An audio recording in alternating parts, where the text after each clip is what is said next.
Welcome back to NSB Custom Cars.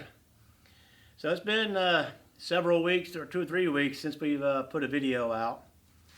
Actually, it's before Christmas, and this is after Christmas now. We're in the 1st of January here. First part of the month in January. So give you a rundown where I'm at and what we've got done. Right before the Christmas holidays, before we took off, we loaded up the Superbee, the Dart drag car, and my cousin, he's got a little Mustang, so we all took off and we went to the drag strip. And had a pretty fun time doing some tuning. We've just put the new clutch back into the Dart, and we're trying to get it straightened out as far as launching. And when we take off, you know, you want the tire to spin a little bit, pick the front end up and go. And we're just now getting that dialed in. We only got to make 2 passes with the Dart. There's a lot of people there at the track, and when you're there, you know, someone messes up, they have to clean the track. So we only got 2 runs in. But I got 2 runs in also. Both my runs wasn't the best of runs. The first run I made after I got into 3rd gear and started going, it started cutting out on for some reason, something going on with it. And it's getting a lot of smoke coming out, so I was getting a little too much gas going to it. So the second pass, which is my embarrassing pass, I lined up next to a little Tahoe that's got a pretty good sized turbo on it. And this is a grocery getter, man. You wouldn't even think that this was something that's going to move like it did. But took off, I blowed the tires off the car, and I let off of it and got back into it. We run down through there, and I had him. And right at the end, the back door of that turbo, he got me. I mean, he clipped me by a bumper. But it was fun. We had a pretty good time while I was there. As far as my cousin, he brand new. He got everything together. He hasn't been to the drag strip with the car. So this was pretty much, you know, his time there. And we lined up, both of us lined up together, and he's got a faster car at this point than I do, but he did blow the tires off, and I got him on the first run. And after that, that's when I got with the Tahoe and run. Then mine was messing up when I got back to the trailer, and ended up it just kind of pissed me off, so I loaded it up. But he did make a few other runs, and he did get into the 11s with his car. And actually after that, he's gone back since then, and I think he got into 1150s with it, so he's doing pretty good. So we got a little grudge match going, so we'll be running again because I know he wants me. So we'll line back up. The only difference that I'm doing, I do have a set of slicks on order. They're not here yet. They're not going to be here until the 20th. So that's kind of getting any parts, getting anything here with all this crap that's going on is hard to get stuff. So, but did a little bit of tuning on it. We adjusted some of the timing in it. I actually put a fuel regulator on my nitrous. Got it down, so trying to wait for that to come in. Here's my fuel regulator that I put on for my nitrous solenoid. I didn't have one on here to begin with, and I talked to the gentleman that's he runs a lot of nitrous. He's got a really badass car, and he was telling me that anything under 300 shot of nitrous that you didn't have to have a fuel regulator on here. And I didn't think that was proper. Everybody else is telling me, no, you need it on there. The paperwork from the nitrous kit says it don't need to be much more than 7 pounds. If you go into 200 to 250 shot, it needs to be up to about 10 pounds of pressure. So just for the hell of it, I put it on there. I got it adjusted to where she's around 10 pounds. And right now I've only got 150 shot on here. When I was running my cousin, I only had 100 shot on it. So, you know, and he's got that big supercharger on there. So I still got 150 horse that I can add to this, and hopefully to catch up with me. He is running slicks, and I've got a set of slicks coming. I'm still on drag radio, so hopefully that'll make a big difference. But some of the bad things that's happened this last couple of weeks. During Christmas, I took off a couple of weeks. I went back up to the house in Tennessee. On the way, my truck, my Cummins Dodge, it started giving me some problems, kind of like missing if you had a vehicle with plug wires or something. Plugs were going bad. It started cutting out on me. I made it there, and my nerves were shot that whole 2 weeks before I got back to the house. Didn't know if the truck was going to make it back to the house. For one, this is a diesel truck, and it doesn't have a fuel pump on it. It doesn't have a fuel pump in the tank. It doesn't have a fuel pump on the frame. It doesn't have a lift pump. And I knew this because when I got the truck, right when I first bought it, this has been 5 years ago. The truck was, I drove it, nothing wrong. It was running good. I actually drove it all the way to Tennessee, to my house up there. And I was over at a buddy's house, and he was showing me some things on the truck, like, this is how you drain the water out of the fuel. And we did. It messed up and didn't want to run. So we had to put air in the tank, and he was saying, hey, your fuel pump's gone bad. So I dropped the tank there in Tennessee, dropped the tank down, going to replace the fuel pump. With no fuel pump in it. No fuel pump. Like I said, no fuel pump. So we had to put air in the tank to get fuel back up to the fuel rails and crack them all open and get the truck running again. And I've been driving this truck for 5 years with no fuel pump. I've pulled my car trailer with the car on it all the way to Tennessee and back twice. And one other time with the trailer with something else in it. Or I don't know if it was a Darwin, I don't know, it was something else. But I've been back and forth 3 times with the trailer, 4 or 5 times without the trailer. And going online, everybody's saying, oh, if you don't put a fuel pump or a lift pump, on the truck when you change out injection pump, when you put the injection pump on there, they say you're wasting your money, put a brand new injection pump on there if you don't change your fuel pump.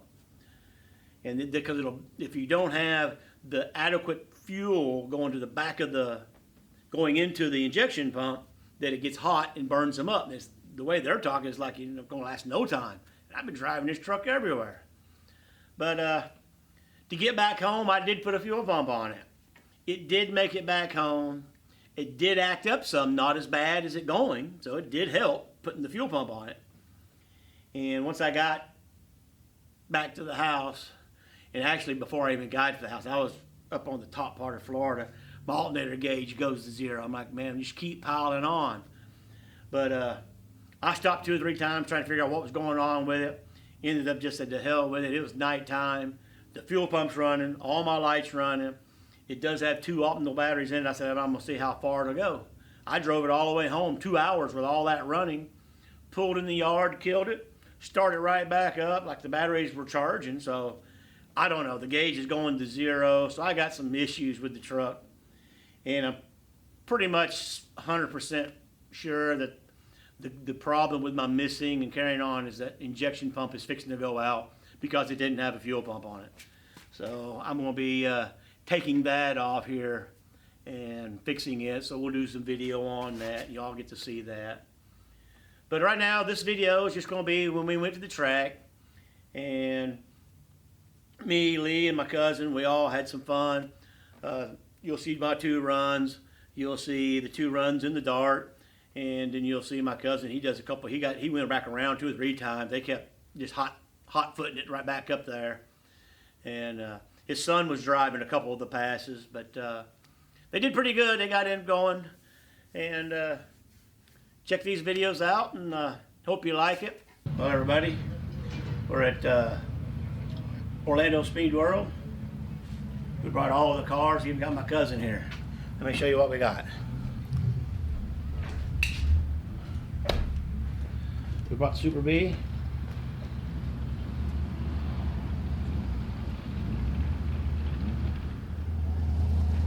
Got the dart. And my cousin's got a Mustang over here.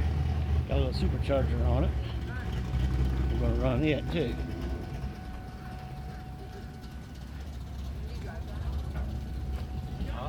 Would you drive that? No, love it. I got a couple for sale in Superbee. I thought about getting one.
a good race. They get him? Oh! No!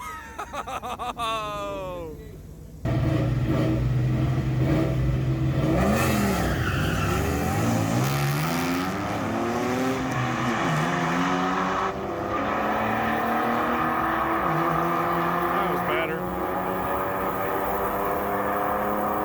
There we go. 1181, 120.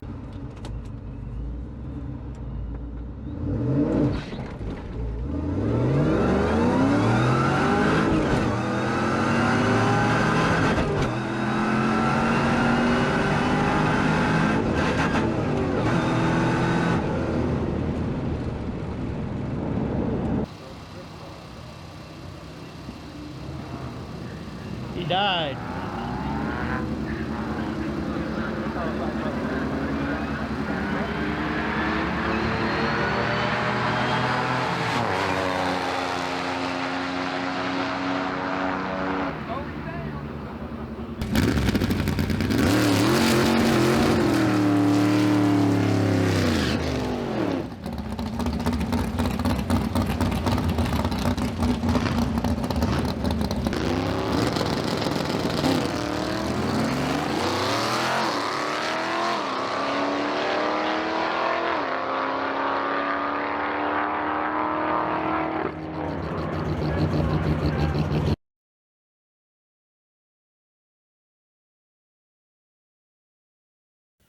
So as you can see, we had pretty fun at the track.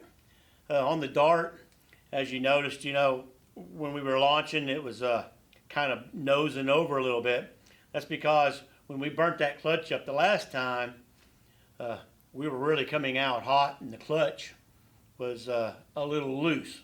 When I say loose, the clutch in it has all these bolts in the pressure plate, or these Allen head screws that's in this plate, that you can turn them in and turn them out and put more pressure on it. This is adjustable clutch. And we had a little loose. So when we were launching, the car RPMs were staying high. We were going. It felt like we was really cooking it. And we was turning a decent time. But it was slipping the clutch. We didn't know it. And it pretty much toasted that sucker after all the runs that we put on it, testing in it and all that. So now we got this clutch down tight. And what we're trying to do is ease up on the RPMs when we leave the line. So we're coming up on the RPMs, and as you notice, you can look in the video, we're starting to bring the tires up off the ground. And we didn't want to stand this thing straight up, you know, put this RPMs up there and launch this thing and don't know what it's going to do. So we're easing in on it. Like I said, he only got 2 runs. He started out really low, like it was 2,800 RPMs, and it bogged, and he went up to I think 3,400. So we're going to end up being up there around 4 or 5 before it's over with, and it ought to be at least spinning that tire maybe 1 or 2 rounds. Tire should be coming up, and we should be launching out. So we're easing in on it. The next time we go, hopefully we'll get that dialed in. It shouldn't be too long. Like I said, I'm waiting on my slicks to get here. And the bad thing is my truck, like I told y'all, that it was giving me this problem, so I've got to tear it down, which will be another video. I'm going to go through and show everybody doing it. As far as the green car goes, it's been, you know, you've seen the paint. It's over there. I got it all covered up underneath the carport. And actually got the motor out, but we'll show you that on a video too, as far as pulling everything out of the charger. I do got the motor out, but we'll put all that video in together and you'll see it on the next video probably. I do have a lot of house stuff going on. I'm still got this one little building I need to drag move. Unfortunately, when I come back for Christmas, I just had a new roof put on, so that kind of went cha-ching to my pocket, pretty heavy. So that's the reason the green car is kind of sitting for just a little bit. I want to get this thing done for y'all, so someone have the opportunity to buy a nice car, and I'm working on it. I'll get it there.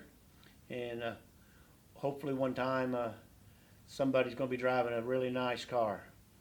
So don't forget to like us, subscribe, and until the next video.